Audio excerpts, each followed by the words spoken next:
Bisha on the beat. Zamani riga masoya Espawa ina muku gaisuwa.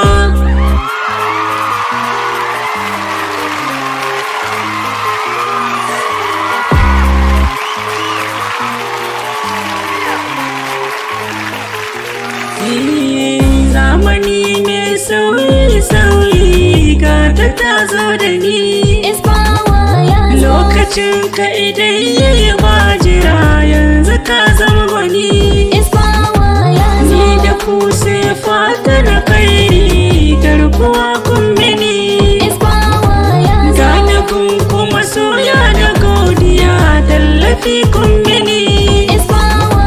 Allahu ne masanin sirrin da yau nake wake.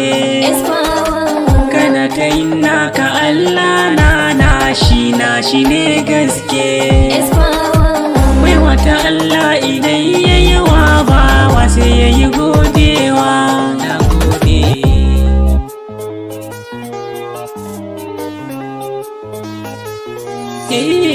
Kan muku samin tawaka in zagaya in rige duniya. Arewa mu ma ba a bar mu baya ba hakan yasa nai niyya. Cikin wayar mu kusa ni ku rarraba aji na har Saudiya. Ina sakon arewa a duniya ko ina zuciya. Na saka burin na ba ku nishaɗi in sa ku yau dariya. Komai na samu kun zamto min sababi dole na yo godiya. Garin Kaduna anan nake Espawa Dosa nake zaune anguwan Dosa.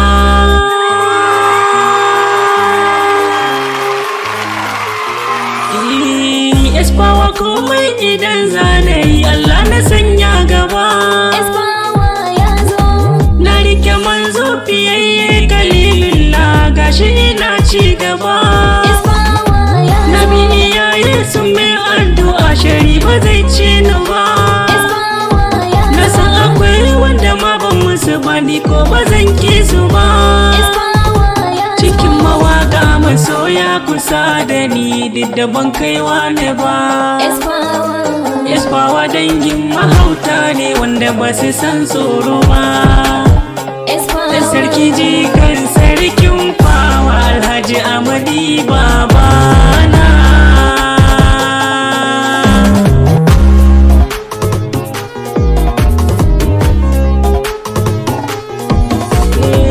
Gaisuwa gare ku masoyana, na zo da niyyar magana da juna.